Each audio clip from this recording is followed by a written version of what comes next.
नमस्कार, आप देख रहे हैं वीके न्यूज। मैं हूं दिवाकर विक्रम सिंह।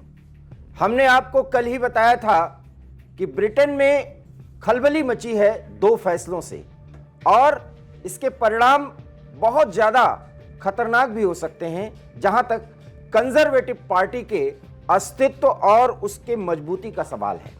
हम ऐसा कह रहे हैं, इसके पीछे कारण है और इस पर जैसे ही ब्रिटेन के प्रधानमंत्री ऋषि सुनक ने एक फैसला लिया, उसके बाद हमने कह दिया कि जिस अंदाज में उन्होंने गृह मंत्री को बर्खास्त किया है, अब उन पर एक लोकतांत्रिक नेता होने का ठप्पा नहीं लगेगा और यह माना जाएगा कि अपनी स्थिति मजबूत देख करके उन्होंने कंजर्वेटिव पार्टी को कमजोर किया है और अपने कैबिनेट में फेरबदल के नाम पर एक मंत्री को बर्खास्त करके जिस अंदाज में उन्होंने नए गृह मंत्री की नियुक्ति कर ली और एक पूर्व प्रधानमंत्री को उन्होंने विदेश मंत्री बना लिया, ये सब फैसले वो अपने मनमानी तरीके से कर रहे हैं और इसको बहुत अच्छे या सकारात्मक तरीके से नहीं लिया जाएगा इस फैसले को। और आज हम आपको वही बताने जा रहे हैं कि अब सुनक के खिलाफ अविश्वास प्रस्ताव लाने की तैयारी हो रही है। कंजर्वेटिव पार्टी की एक सांसद जिन्होंने ये बयान दिया है कि सुनक ने सब कुछ अपने मनमानी किया है और इस मनमानी फैसले का हम विरोध करते हैं क्योंकि कंजर्वेटिव पार्टी का यह चेहरा ही नहीं है। और साथ ही साथ उन्होंने और कई बातें कही हैं जो हम आपको बताने जा रहे हैं। और एंड्रिया जेनकिंस नाम है सांसद का, उन्होंने विरोध में कुछ ऐसी बात कही है जिसको लेकर के अब सुनक की स्थिति ब्रिटेन की राजनीति में क्या होगी ये तो आने वाला समय बताएगा, लेकिन कंजर्वेटिव पार्टी में उनकी स्थिति बहुत मजबूत नहीं रहेगी क्योंकि उनके विरोध में एक लॉबी तैयार हो गई है। सबसे बड़ी बात है कि जिस सांसद को या जिस मंत्री को वहां के लोग पसंद कर रहे थे, कंजर्वेटिव पार्टी का मैं सवाल उठा रहा हूं और उसी के बारे में बात कर रहा हूं, उनको उन्होंने बर्खास्त कर दिया। बर्खास्त भी किया तो सिर्फ एक कारण बताया कि उन्होंने लेख लिखा जिसमें उन्होंने सुनक से बातचीत नहीं की। अब यह कोई बड़ा कारण नहीं होता। और हमने आपको यह भी कहा था कि जिस अंदाज में उन्होंने लेख लिखा है उस अंदाज में एक तरह से इजराइल का विरोध हो रहा है अगर सुनक इस तरह का एक्शन ले रहे हैं कि उनको हटा रहे हैं सुएला को। और इसीलिए ये अंदरूनी जो राजनीति कह रही है कंजर्वेटिव पार्टी की, उसके मुताबिक ऋषि सुनक के कुछ एक्शंस ब्रिटेन की छवि को भी अच्छी तरीके से प्रस्तुत नहीं कर रहे हैं और कंजर्वेटिव पार्टी की स्थिति तो बद से बदतर कर रहे हैं, यहां तक बात कह दी। और सांसद एंड्रिया ने और कुछ बातें कही हैं जो हम आपको बताने जा रहे हैं। उन्होंने सोशल मीडिया प्लेटफॉर्म एक्स पर अपने पोस्ट में कहा, अपना अविश्वास पत्र 1922 कमेटी के चेयरमैन को सौंप दिया है। अब ऋषि सुनक के जाने और उनकी जगह एक असली कंजर्वेटिव पार्टी नेता को लाने का समय आ गया है। सुनक की बहुत आलोचना की है उन्होंने। लोकतांत्रिक तरीके से चुने गए हमारे नेता बोरिस जॉनसन से छुटकारा पाने के लिए ऋषि सुनक ने कूटनीतिक प्रयास किया और बोरिस जॉनसन को हटना पड़ा और उसके बाद सुएला को जिस तरीके से हटाया गया वो भी गलत है, ऐसा इस सांसद ने कहा है।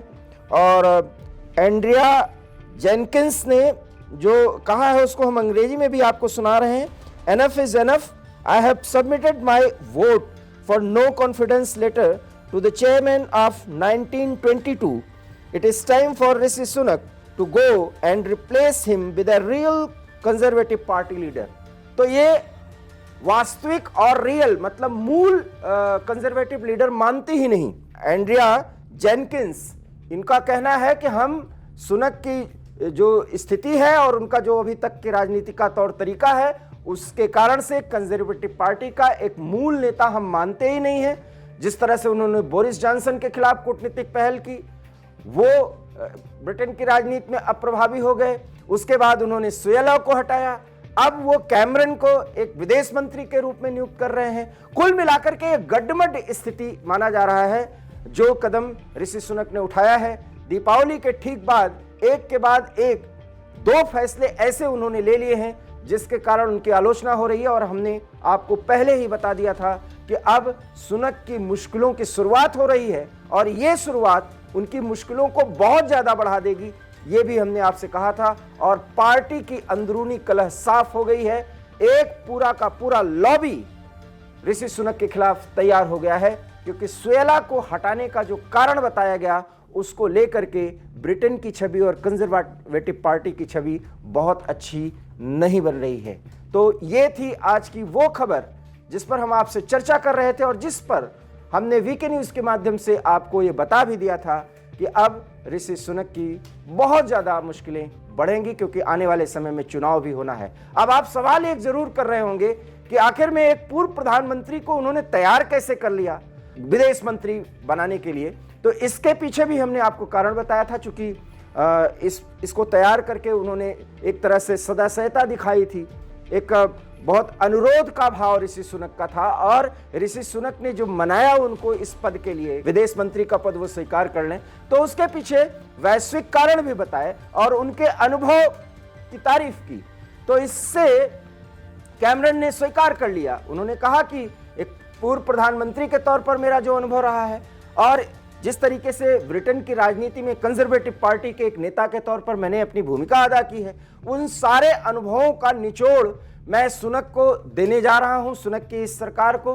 और क्योंकि ये जरूरत है एक तरह से कंजर्वेटिव पार्टी को मजबूती देने के लिए और सुनक को मजबूत करने के लिए, तो इसमें भी सुनक ने अगर डेविड कैमरन को तैयार किया है तो उनकी बड़ी कूटनीतिक जीत है, राजनीतिक जीत है। और इसके कारण भी एक लॉबी खड़ी हो रही है, क्योंकि बोरिस जॉनसन को उन्होंने रिप्लेस किया, ऐसा कंजर्वेटिव पार्टी का एक धड़ा जो है वो मानता है। तो कुल मिलाकर ऋषि सुनक के संबंध में ये खबर थी और इसके संबंध में जो खबर थी उसका ये विश्लेषण था। आप हमारे इस खबर और विश्लेषण से कहां तक सहमत हैं, अपनी प्रतिक्रिया दीजिए। देखते रहिए वीके न्यूज। नमस्कार। वीके न्यूज, राष्ट्र के नाम।